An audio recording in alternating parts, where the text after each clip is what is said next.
According to Pew Research Center, 60% of Americans ages 18 to 29 play video games. Although such a large portion of young adults play them, there is still a negative stereotype surrounding them.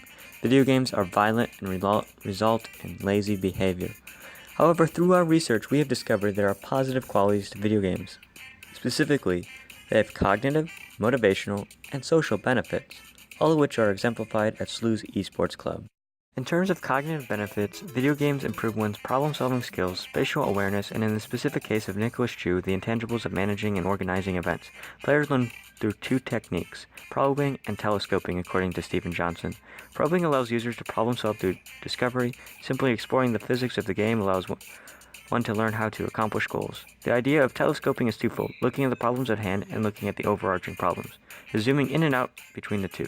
In terms of spatial awareness, proficient gamers, especially those who play shooters, engage in, quote, faster, more accurate attention allocation, higher spatial resolution, and visual processing, and enhanced mental rotation abilities, end quote, than non-gamers.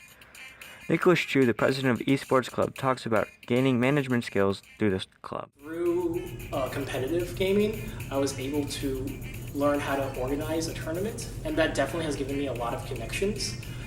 I've learned how to stream things, live stream things, and those are skills that school doesn't really teach me. In fact, I've received offers from multiple different organizations to actually go organize tournaments for them. Steven Johnson, in his book Everything Bad for You is Good for You, says, in a sense, neuroscience has offered up a prediction here, one that games obligingly confirm. If you create a system where rewards are both clearly defined and achieved by exploring an environment, you'll find brains drawn to those systems, and even if they're made up of virtual characters and simulated sidewalks. Video games have the power to motivate players because they are based on a reward system. In terms of the tournament atmosphere, as music describes, video games can give players an adrenaline rush from intense battles and excited crowds. Can you describe the tournament atmosphere? Oh, the tournament atmosphere is great, especially when we have some matches where it's very close to neck and neck. And sometimes, like there's sometimes a large crowd that gathers in the back, and things get really exciting. Like you can also see that the crowd sometimes it can also fill some of the players with adrenaline, and it makes them try a little bit harder. They can maybe also grow a career off of playing this game, which is maybe something that I might look into, just depending on where things go in my future lifetime.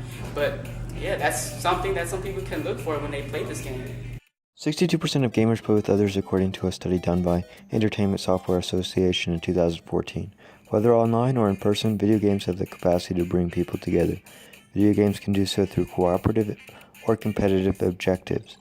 In terms of SLU esports, many of the players have built friendships through their membership in tournaments, as Nick Chu describes here. This game specifically, I have some of my best friends. The fun part about Smash is that people play it regardless of their age. I have people who are substitute English teachers who are 28 years old that I hang out with on the regular. And I have people who are like high schoolers or middle schoolers that come out, and I still talk to them just because of this one game and because we're bonding over this one. The tournament atmosphere also, I believe, does have a big impact on just showing how good and just how close together your scene is as a family. Because when people see that your tournaments are a place that's filled with love and support and care, that's gonna make more people want to come in and join your scene. Of the players in there, I know all of them I know every single one of them, and I talk to them either through chat rooms and stuff like that.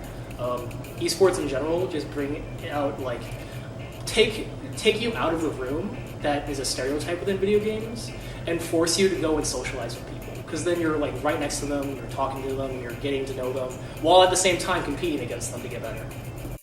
In conclusion, video games can be beneficial by developing one's cognitive capabilities, providing motivation, thereby teaching persistence and establishing community. At SLU Esports Club, members compete against each other in this game in a positive environment. Nicholas Chu has gained intangible managerial skills running the club, while other members cherish the friendship established through playing the classic video game. Oh no!